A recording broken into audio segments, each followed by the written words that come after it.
Wonderful. Welcome back, everyone. Good afternoon. I'm so happy to be back again, Sarah Bodley with Reset. And this is our final social innovation track event. So we're really happy to be rounding out our content this afternoon, doing a deep dive into the topic of B corporations and benefit corps. This might be something that you've heard a bit throughout the week if you've been on some of our other panels. We've been hearing from all kinds of really interesting socially driven entrepreneurs throughout the week. And today you're going to hear from my colleague, Emily Reisner, who is Reset's Director of Strategic Advancement and also happens to be well-versed in the B Corp certification process and methods and purpose behind all of that. So I am very excited to be joined by Emily and want to just remind our audience to please, pose your questions as we go. We will have plenty of time at the end, and this is a bit more of a tactical subject. So I know there are folks that have been waiting in the wings with your questions ready, and we will make sure that we answer those throughout. So without further ado, Emily, I invite you to take the lead and share your screen and get ready to launch. Thank you, Sarah. I really appreciate that. And yeah, it's fun to provide the finale for the social innovation track. I have prepared a presentation, so let me get that started.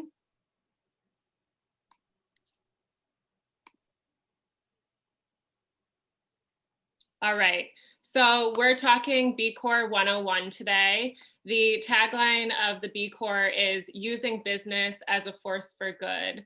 And one of the reasons we thought that this would be an amazing resource for this audience today is because Techstars Startup Week is really about to serve you as you develop your businesses with all the resources you could possibly need. So B Corp, their declaration of interdependence is how we'll kick off this hour. So this is the foundation of their entire mission. They say, we envision a global economy that uses business as a force for good. This economy is comprised of a new type of corporation, the B Corporation, which is purpose-driven and creates benefit for all stakeholders, not just shareholders. As B corporations and leaders of this emerging economy, we believe that we must be the change we seek in the world, that all business ought to be conducted as if people in place mattered, that through their products, practices, and profits, businesses should aspire to do no harm and benefit all. To do so requires that we act with the understanding that we are each dependent upon each other and thus responsible for each other and future generations. So that's a pretty strong statement for what this tool is. And the B Corp was created by a nonprofit organization called the B Lab. The B Lab decided that there just wasn't an appropriate tool across multiple business sectors for small to medium to large businesses that really said, these are the measurements in a scientific way across policies, practices within every organization that could communicate to stakeholders that we are mission driven. We are focused on providing the most sustainable company possible in the 21st century. So why do I care about B Corps, and why does Reset care about B Corps? So I started out on my journey looking at B Corps with a branding and marketing firm that I worked at about 10 years ago. And I was put in charge of basically transforming their culture through this B Corp certification process. And they really wanted to look underneath the hood and see what kind of practices they could codify that would make them a more sustainable business. And they did a ton around ramping up better employment practices. They created a nonprofit program that they would provide free branding and marketing expertise. They created more transparency with their employees around what was going on in finances. So it was just a way to really up-level their whole culture and also be part of this bigger B Corp network. So I learned a ton through that first certification process. I moved on to Social Venture Circle, which is Social Venture Network, which is now Social Venture Circle, bringing together many social entrepreneurs to share best practices, support each other in a world that often seems very competitive. And this was a culture that was really there to support products and services that prioritized impact along with their profit. So that was an amazing experience working with SVN. Moving back to Connecticut, where I grew up, I was lucky enough to find Reset. And if you're not familiar with Reset, our mission is to support the social enterprise sector in Connecticut. We started out as the only ones doing that. There are more accelerators and incubators growing in this space, and we're really happy to see that. Our founder, Kate Emery, started Reset because she wanted a hub for more resources of entrepreneurs that are socially minded, progressive, and Reset was created. So at Reset, we inspire organizations to thrive by acting through a socially beneficial perspective.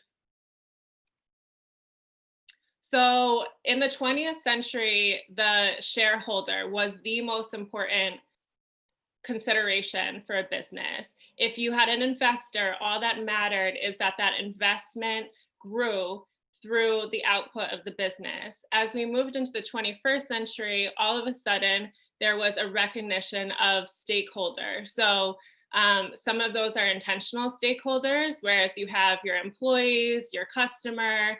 Some stakeholders aren't as intentional. So you think about the community, the environment that you're impacting. And there's been a whole mindset change as in the last 20 years or so around what is really to be prioritized within a company.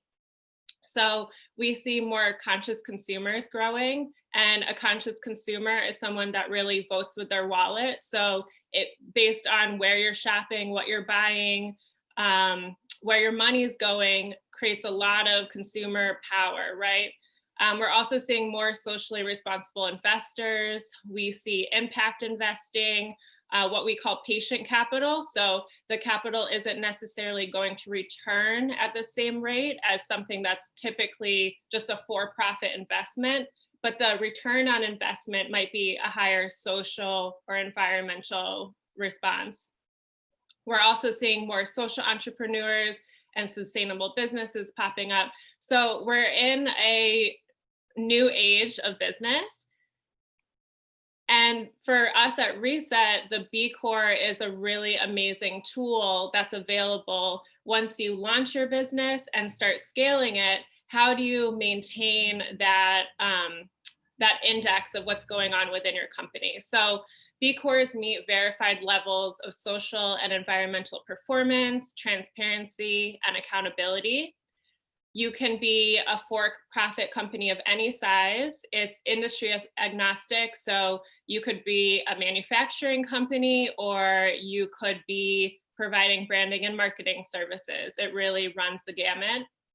The assessment is customized based on your industry size and geography. So if you are that manufacturing company, you're not going to be taking the same assessment as a company that is providing legal services.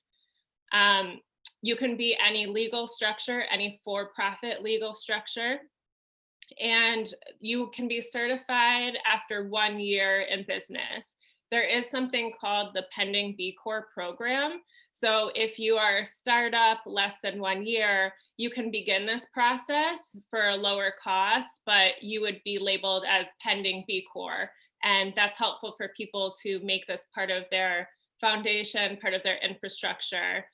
That's new since I started doing this about a decade ago. Then the assessment itself looks at different areas of the business. So you have governance, workers, community, environment, and your customers. So as I said, this is a customized assessment. So if you have a really strong mission, say you're a composting company, you would get inherently many points just for that mission. And then you might get less questions about the workers, or you might get more questions about the environment. So the test is a bit different for every user. So B Corp is similar to fair trade for coffee or USDA organic for milk. So it's like a stamp of approval. You can see it here in the picture on the box. If you go shopping for cheese at Whole Foods, you can see some cheeses say B Corp, some don't say anything. It helps you as a consumer really identify what companies are checking off those boxes that are important to you and what companies could maybe do a better job. So how many B Corps are there around the world? There are actually 3,500 certified B Corps in 70 countries internationally. In Connecticut, we just have 8. In a state like California, there are 300 certified B corporations. And I included those numbers just to paint a picture of some of the differences happening in this country. So our building momentum around the B Corp in Connecticut has been very slow. And we have amazing players in Connecticut like Jen Gorin from Impact Growth Partners and others who are really trying to spur this movement. And Jen works one-on-one consulting with companies focused on becoming a B Corp to really help them through hurdles, challenges along that process. But yeah, we are at 8, but we're exponentially growing. I think we've even had 3 in the last year. So at Reset, we're really focused on how can we help within this ecosystem? How can we continue to build this movement here? So some of you might have questions around what's a B Corp versus a benefit corporation. And there are some delicate nuances here. The benefit corporation is something that exists in 27 states in the US, Connecticut being one of them. It all began in a landmark case in Maryland where the owner of a company was sued based on a strategic decision that did not prioritize profit. There was a sale of the company, and instead of selling to the highest bidder, the owner decided that he would sell to somebody who would protect certain employment stature or something else within the company that really mattered to the impact. And his shareholders sued him. So as a result of that case, what has happened is there have been 27 states in our country that have adopted this legal statute that says, if you make a strategic decision as a company that prioritizes impact, you will not get sued. And that's not just a company being acquired. That could have to do with, say you're building out your supply chain and you decide that as a t-shirt company, you're not going to work with that factory that has identified that there's been child labor issues, but you're going to work with a company that's more expensive. Your shareholders can't say to you, okay, that's really going to make a cut in our profit. Instead, you would be protected by this legal stature. So there is an opportunity to become a benefit corporation in Connecticut. The benefit corporation also uses the B Corp assessment. So they are very connected. So if anyone on this call is a benefit corporation, you probably have familiarity with the B impact assessment. The option to become a B Corp certified company, you are not forced to take on that legal benefit corporation stature, but it is an option. The certified B Corp is led by the nonprofit I mentioned earlier called the B Lab. It has a high level of social and environmental performance, and there is a legal commitment to consider all stakeholders. So if you're not becoming a B corporation, you can put within your governing documents that you are prioritizing impact. And one of the great things about doing the B impact assessment is it really walks you through that, what kind of verbiage you can use. So there is some flexibility around how you make that something that is legal. And yeah, as I mentioned before, you can be any kind of for-profit company, so LLC included. So why become a B Corp? What are the main benefits? One is maintain mission. So this is a way to institutionalize your values, culture, high standards.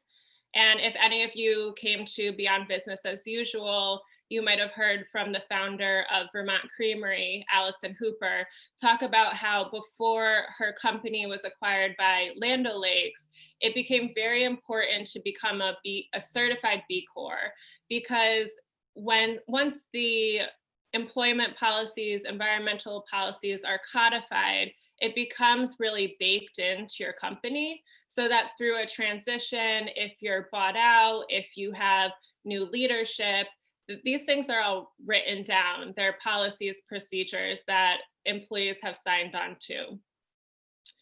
To benchmark and improve performance is another key benefit. So you need 80 points in order to become a certified B Corp. And actually the rule of thumb is you go into the assessment with 90 points because you need to really support all those points with strong evidence. So it's good to overshoot by a few points.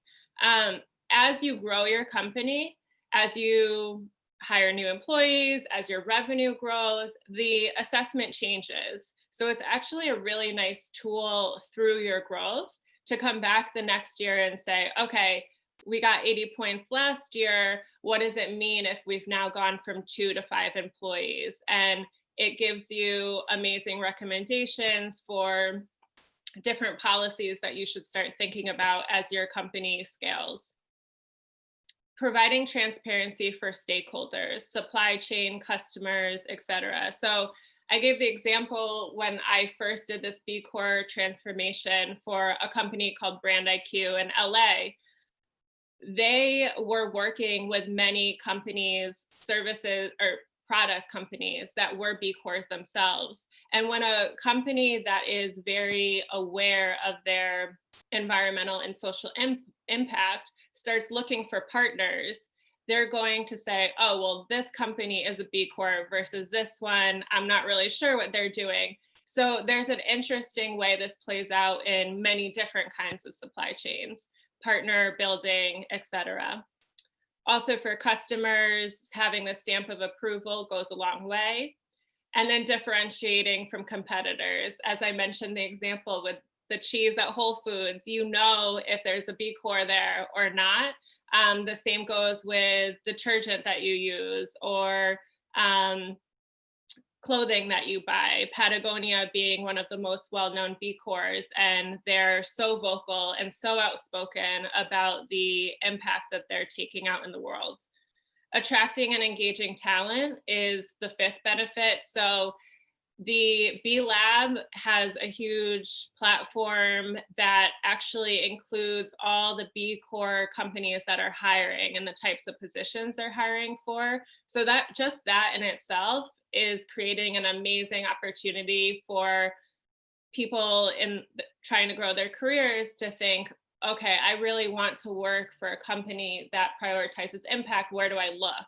And B Corps start to go up and up on people and the reputation of what people are looking for. Engaging talent being another piece. So if you're looking at instituting policies within your company that really care about employees, employees are going to see that and want to stay a part of that growth. Becoming part of the B Corp network is another huge benefit.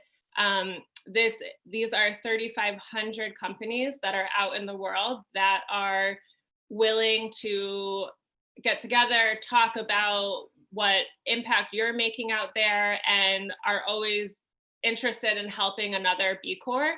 There are conferences that are happening. There's just a real camaraderie among the B Corp network. And lastly, raising capital. So attracting aligned investors is really important. If you are looking for investors, say you're a mission strong company and your focus is composting, you really want an investor that understands that the return isn't just the profit that they'll see in a year, but it's how many homes are now reducing waste. It's how many people in the community are being hired. So there's so many different kind of metrics that you can work with an investor on. And so being a B Corp really attracts investors that you can even have that conversation with. So how does a company certify as a B Corp?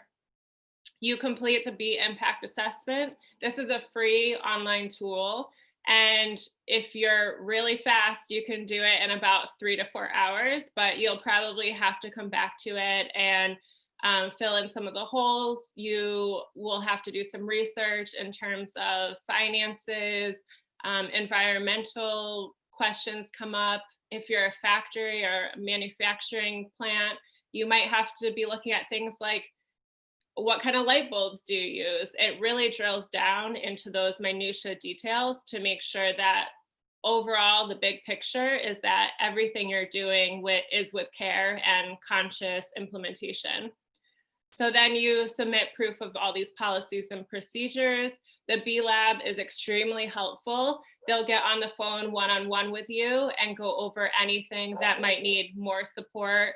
And then you make it official. So there's this declaration of interdependence that I shared. You sign on that dotted line. There's a certification fee, and to be upfront with you all in this call, it starts at $1,000. As your company grows, makes more revenue, hires more people, the fees do increase.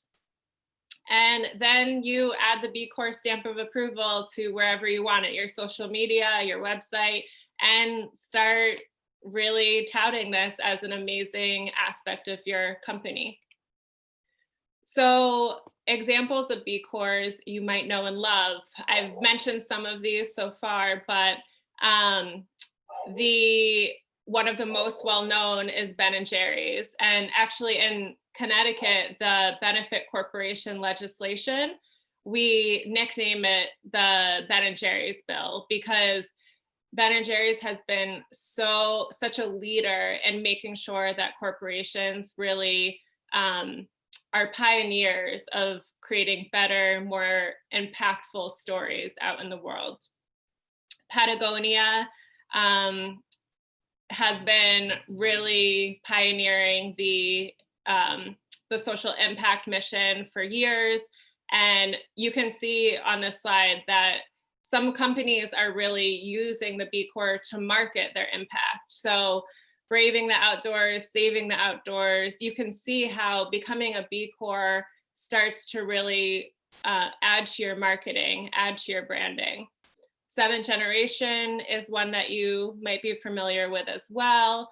And these are all products. So I do just want to reassure anyone on the call that is a service provider that this is just as strong of a statement if you're a branding firm, if you provide legal services, and there is definitely an option for anyone that is more service oriented.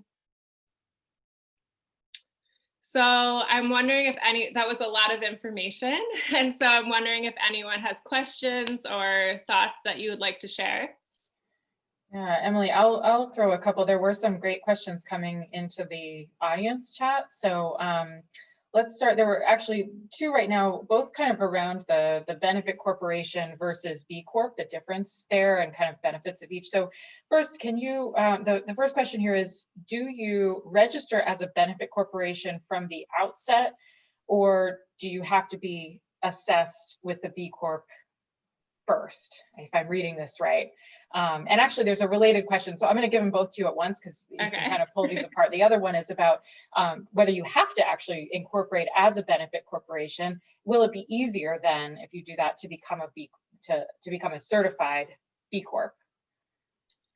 Yes, so the benefit corporation, or the legal benefit corporation, does require you to take the B Impact Assessment. So you would still need to take this assessment and reach the minimum number of 80 points. What we've seen in Connecticut is there have been many companies that register as a legal benefit corporation, but don't necessarily follow through with the B Corp piece. And for us, we're trying to demystify that for people, because we actually think it can be just as helpful, if not more helpful, to become a B Corp, because it helps with all those benefits I shared in terms of really communicating to the consumer that this is a certification, a stamp of approval. So you can become a legal benefit corporation without completely pursuing the B Corp status.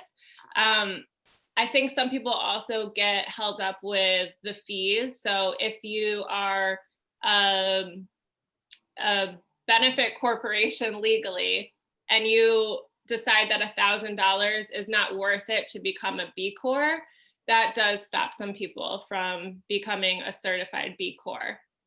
So I hope that answers the question. It's some funny nuances between the two, because I think if you're going to become a legal benefit corporation, you're not that far away from being a B Corp. It's that fee and the marketing of it. The other thing I'll mention is that there are some people who decide not to become a legal benefit corporation for certain reasons of they think that it might deter investments. And I don't want to sugarcoat it. I think that's an important thing to understand, that if you are working with some investors, there will be some investors, angel investors, VCs, who say, the B Corp isn't important to me. I just want to make sure that my investment is going to see significant return. So there are some entrepreneurs who say, I really like doing this assessment, checking off all these boxes, going through this journey with the leadership of my company and all of our employees. But in terms of the actual legal structure, I want to remain an LLC. And Emily, if I could just actually ask you one follow-up to that myself, because I know, like you said, that you don't have to pursue the B Corp certification, get that stamp of approval on your label. But I'm wondering if you could just speak to, how have companies still leveraged the benefits of doing that assessment? How does that show up if you don't go and pursue the certification? Is it still, how is it worthwhile? Yeah, that's a really good question. So the last company that we worked with at Reset around this, the learnings from it was that this company decided that due to revenue restraints this year, $1,000 did not make sense to them to certify. But after going through this assessment and us as consultants, they were left with a strategic roadmap. So after the assessment, you will receive recommended policies that you can create. And some of those will be more feasible than others. Some will be more short-term, 6 months to a year, reasonably that you can implement. Some will be more far off, okay, maybe in 3 years. And so it creates this really cool roadmap of, in order to create this really beautiful foundation of a company, what do you have to do for governance? What do you have to do for employees? What do you have to do for the environment? And everything won't happen tomorrow, but it gives you the strategic plan of, in a more scientific way of, you answer these questions to the best of your ability, and it feeds you these next steps. So I think that's a really cool piece of this. And we'll also be offering our own course called Measure What Matters starting on Sunday, if you're interested. That the way we've marketed it to people is, after the 4 weeks of this course, you don't necessarily have to commit to becoming a B Corp. Instead, you can use this tool as you wish to improve the environmental, social impact of your business in any way that really resonates with you. Thank you so much for expanding on that. We've got a couple some tough questions in here. Actually, I'm gonna throw this one at you, and I'll be interested because I think there are lots of ways to think about investing in B Corps and investing in mission-driven companies. So the question here is, are there some examples of investors who only invest in B Corps? I'm not sure if I know the answer to that. Emily, if you have thoughts, I would love to hear them.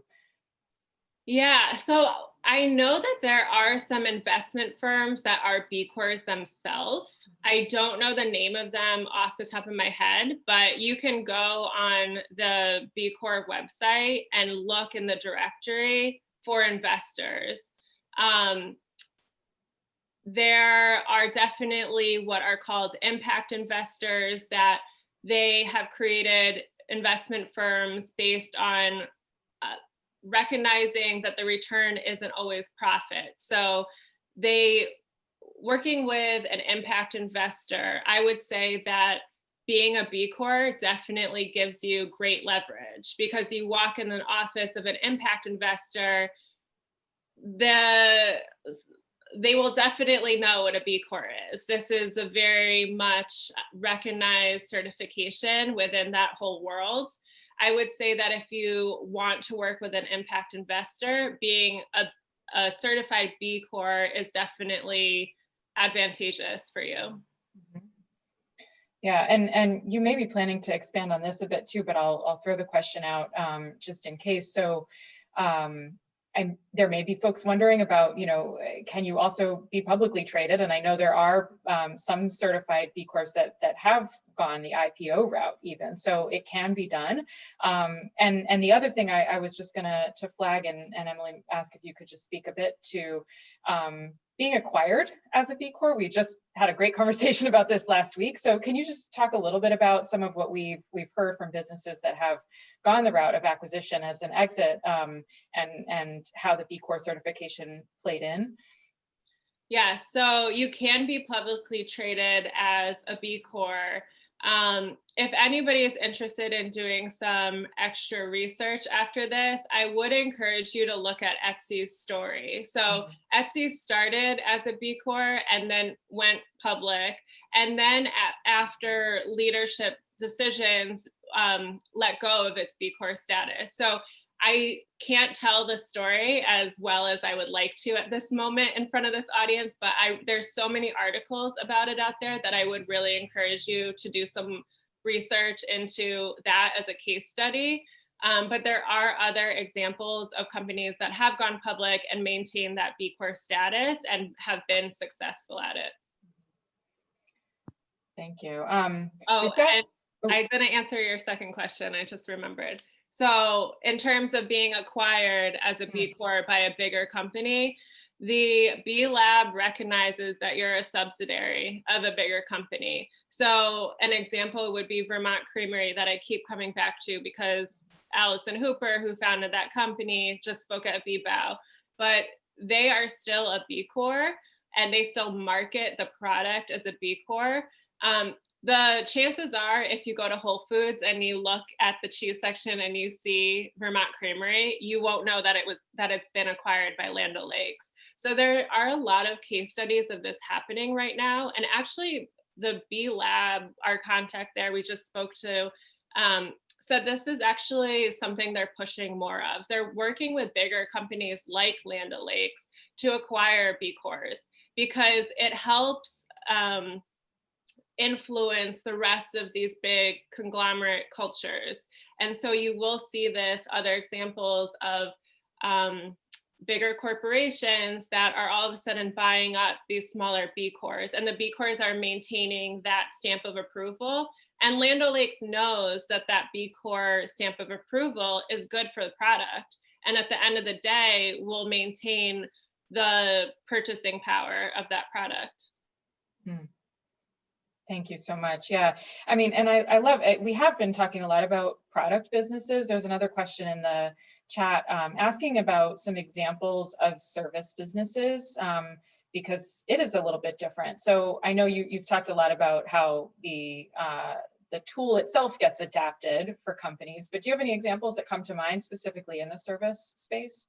Yeah, so one of our good friends, Publish Your Purpose, is a press company, and they are a Connecticut-based company that just became a B Corp. There are many examples. So the example of investors that have become B Corp, Actually, I just remembered Mal Warwick is an investor out in the Bay Area who has an investment company that is a B Corp. The branding company that I led through the process, I can speak to that experience because that's the one I'm most intimate with. What we ended up doing once we dotted our I's, crossed our T's with every possible policy that could be codified, from the light bulbs to how we were recycling our electronics at the end of the year. We really needed to boost our points. So it was a really interesting opportunity for the company to think of a pro bono project. And we partnered with the Los Angeles Public Schools to create a program with them and really work on their branding. And it was an amazing project that never would have happened without the push of the B Corp. So they're still it was the Los Angeles Promise Zone project. And so there was very little awareness of that project, and they really needed help communicating it to the community. So Brand IQ is still taking, to this day, a decade later, pro bono projects, and the B Corp status was an amazing motivator for that. So there's creative ways that you can, if you're not mission oriented in your mission, like you're not a composting company, or another classic example of a mission company is, we just had a company in our accelerator, Her Moves, and her focus was placing women in leadership positions at tech companies. So that's a social mission that just in that she would get a lot of points on a B Corp assessment. But if she was a temp agency, she could create a project that really helped create points that gave back to the community, had an impact on the community in a creative way. Well, and I love that you're hitting on something that I know I'm fascinated with every time we've kind of gone through this this process and talked about the ways to leverage the tool. I think you're hitting on this idea of the trade-offs that we're all we have inherently in any business. There's going to be negative impacts, there's going to be positive impacts, and so I love that, there are so many examples of where you might be trying to figure out how to do more positive in order to offset the negative, and that's the stage that you're at as a business owner, until you can start to make some of those bigger changes. So yeah. And you've hit on it being kind of used as a strategic tool. I'm wondering, because there's so much to this assessment, can you talk a little bit about, like, in the current state of the world, there's a lot going on with COVID, there's a lot of inequities that have been brought to light, and you and I talk a lot about this, but certainly in my opinion, we need frameworks and tools like this to help our business community be more prepared and be more resilient. And I'm wondering if you can speak a little bit to, I'm thinking right now in particular about the worker component and the community component of the assessment. Do you think that there's more that we can be doing, that we can leverage this tool, and maybe give some examples of the policies that would be helpful in a time like this for more companies to already be thinking about? Yeah. So off the top of my head, it gives the opportunity to codify employment practices for sure. Definitely in light of Black Lives Matter and everything going on in our workspaces around anti-racism, there's an abundance of questions within this assessment that really gets down to the details of how you are hiring and employing your workers. So how many people of color are in leadership positions? How many women are in leadership positions? What kind of salary are you giving them? What's the difference of the salary between the top executive versus the person that's more entry level?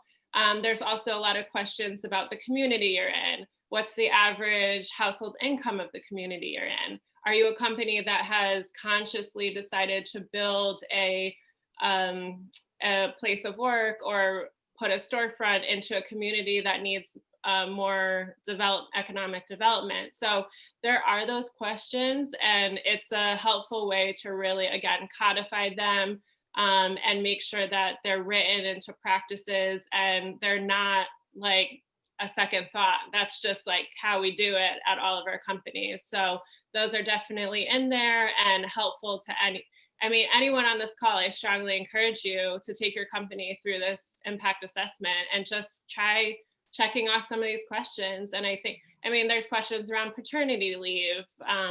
There's so many things that we're so focused on making the profit of our business and making things work that these things become so secondary. So yeah, if you have 3 hours in the next few weeks, take a shot at doing this. And we're always here to help at Reset if you want to move forward with it. But I would definitely encourage you, even as a nonprofit, we took it just to say like, okay, how are we doing even if we couldn't legally certify?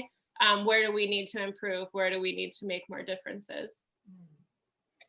Yeah, no, this is great. And actually that's a good segue because you've got a couple more questions. I'm going to take the last one first and then we'll come back.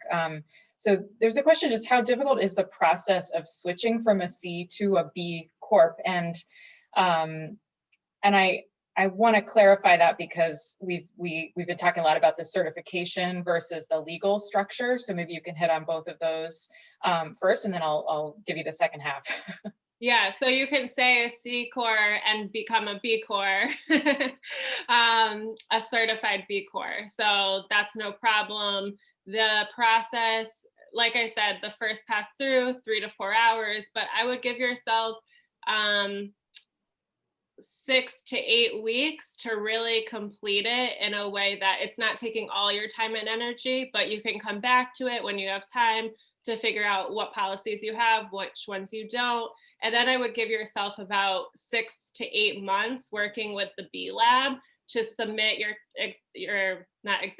assessment and work with them on getting the support documents needed, all that good stuff. They're so friendly, so helpful there.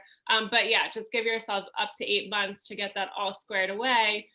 So you could reasonably become a B Corp as a C Corp in the next 8 months.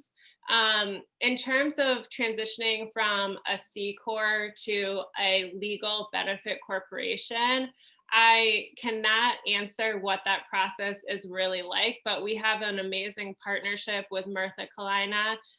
Dave Menard sits on our board, an attorney at Murtha, and we can always put you in touch with their team there. They are experts at this and can really walk you through all the ins and outs of that process. Mm-hmm. Yeah, I think that is one that really depends more on kind of how much adapting you might need on your bylaws and other of the legal stuff that goes into all of it. But like Emily said, I think we'd love to help connect you if that's something that you're exploring.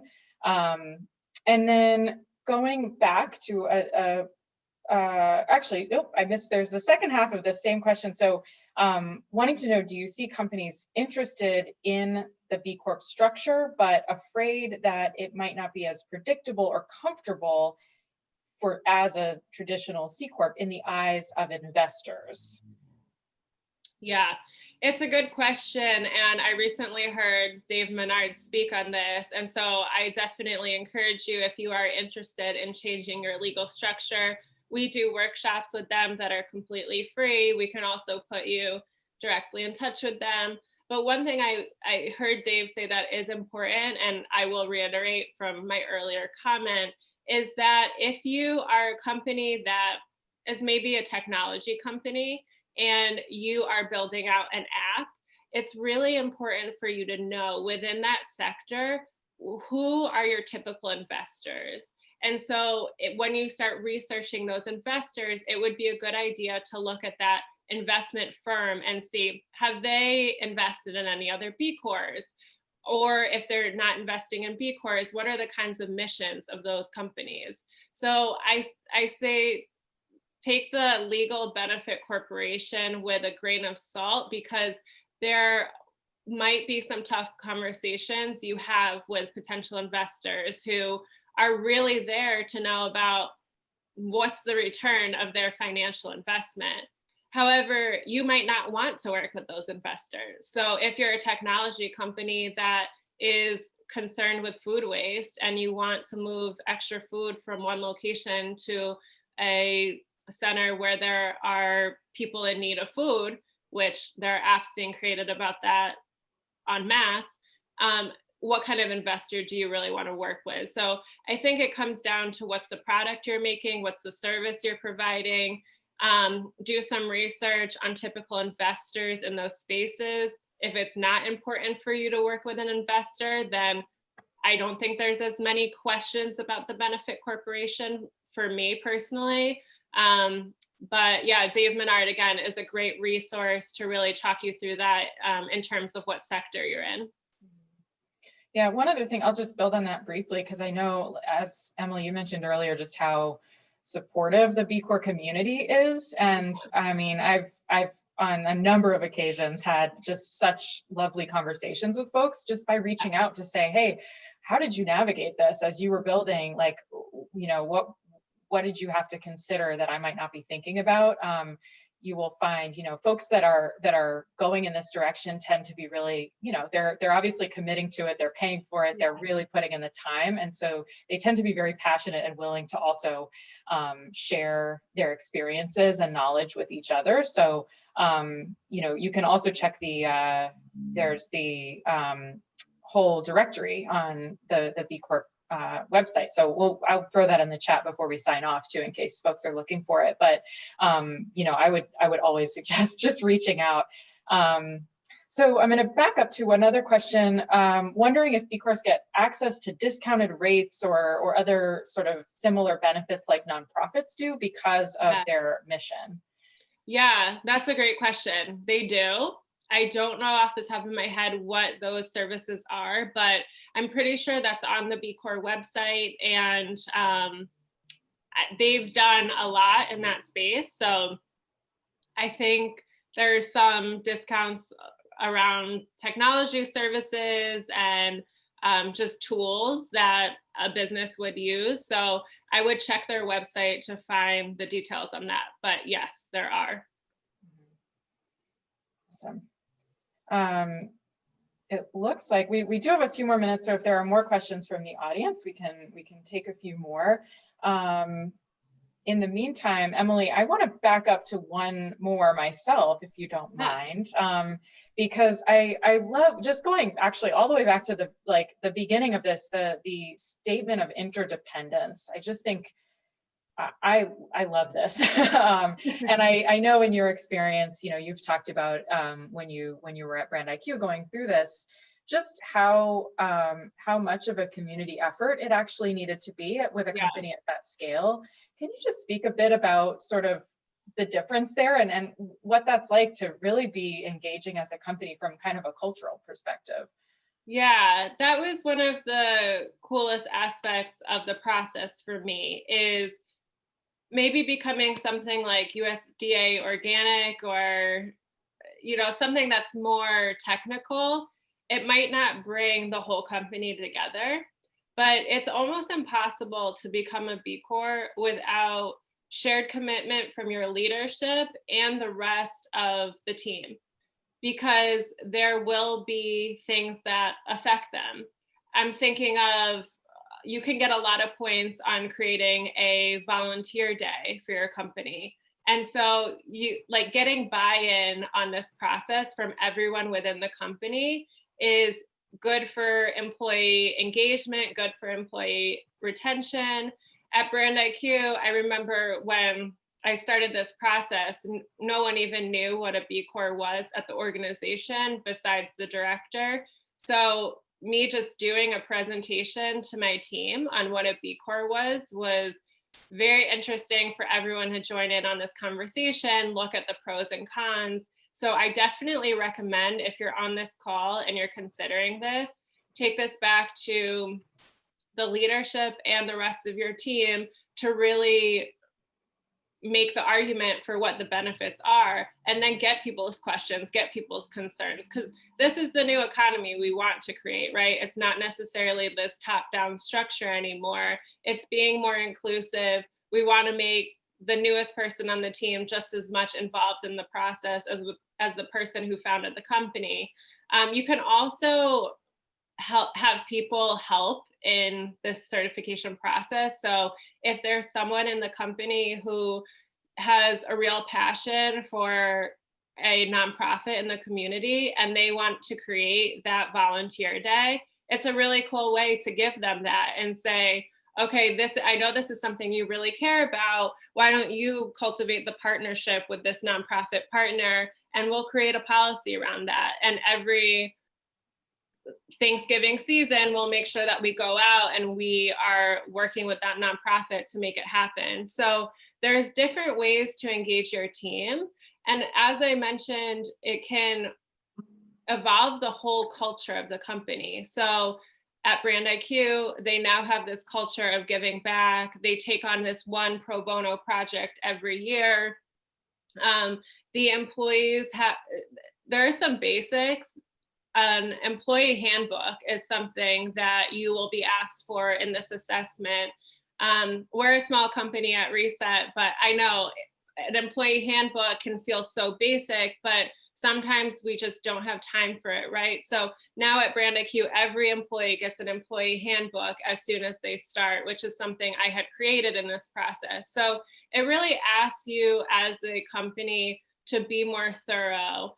Because as a founder of a company, you might think, oh, I know all this and it's all in my head. And if anyone asks me, I can just tell them what's going on. But in order to make a more inclusive company, you want to be as transparent and accessible with the information. Another big piece is the finances. So at Brand IQ, after becoming a B Corp, there was a quarterly meeting to share finances, to make sure that everyone in the company knew how much revenue was coming in, what the profit margins were, what expenses were being paid on the off, things that you can just push under the rug, but it is so empowering for employees to be more engaged like that. Thank you. Thank you so much for expanding on that. I think it is really interesting because it's kind of a shift away from our old ways of thinking and leading. And I think the millennial generation has already really pushed us through, into a completely new way of working, but this also really codifies it. So I appreciate that, that angle. We've got a couple more questions coming in our last few minutes. We'll try to get to a few. So we've got, the founder of a startup, Telehealth Bathrooms Inc., which is a smart assistive bathroom features, and has a lot of great features, is patent pending right now, is set up to provide relief in cost, equity, access, control, etc. So the question really here is, this person wants to set up as a B Corp early on. Any suggestions for someone who's really just starting out? How do you get yourself set up for success to become a certified B Corp as fast as you can? Yeah, sure. So I mentioned that if you have been in business for less than a year, there's something called the pending B Corp. So it's a good way to get your foot in the door of the B Corp community. You take the assessment, you start liaising with a B Corp representative, a B Lab representative, and they can really help you. If you're only at 60 points, what's the game plan for the next year as you hire new people, as you set up an office? I think it's really helpful from a foundation to start off on this B Corp journey, because once you have a certain culture, it can be tricky to bring so many new things in it. And it can take a lot for employees to get on board versus when you're building a organization from that very mission-oriented structure. Anyone you hire, anyone you take on as a partner is going to know this about you and be prepared to be part of that journey with you. Mm-hmm.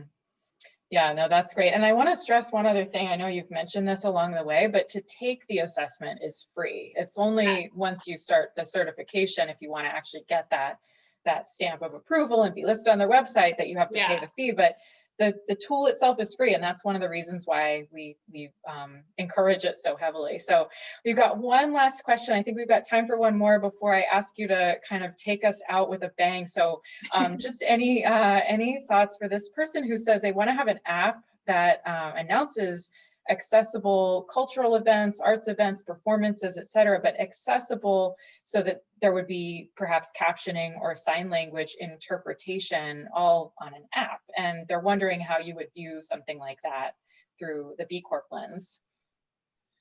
Yeah, so really interesting mission. And I think I'd have to know more from you as far as where you're at in terms of, are you making a revenue yet? Have you hired your first employee? I definitely, before you get to the B Corp certification, I encourage you to at least have certified as an LLC, as a sole proprietor, whatever you think is most appropriate for you, because without that legal certification, you cannot be certified as a B Corp. So that's the first step. I think it would be interesting to look at the B Corp directory at other tech companies, other app companies, and just start looking around at their websites and seeing these mission-oriented companies and see if that really resonates for you as you build out your app. And again, I think it's a great mission. I really encourage you and the other company that just submitted a question to check out Reset Services. We're always looking to work with social entrepreneurs like you. So yeah, it just depends where you are on the journey. Awesome. Thank you so much. Unfortunately, we are out of time. So as we close, Emily, I just wondered if there are any, final thoughts that you would love to just leave our audience with as we sign off for the afternoon. Yeah, sure. So hopefully this is the beginning, not the end. We have amazing resources in the Hartford area to support social entrepreneurs, Impact Growth Partners, Tracy Allen, Reset, our organization. Our program coming up this Sunday is called Measure What Matters. You can email us at info@resetco.org if you'd like to be involved. We also have our accelerator launching in the next few weeks, so please apply to that, or just become a member of Reset. We would love to have you at our co-working space, and it's just a great hub to be with like-minded entrepreneurs. So with that, thank you so much for your attention and your focus on this really interesting topic. I hope to see more B Corps grow because of this. So please reach out with any more questions. Awesome. And thank you, Emily, so much for sharing all your time and expertise this afternoon. My pleasure. Thanks, everyone.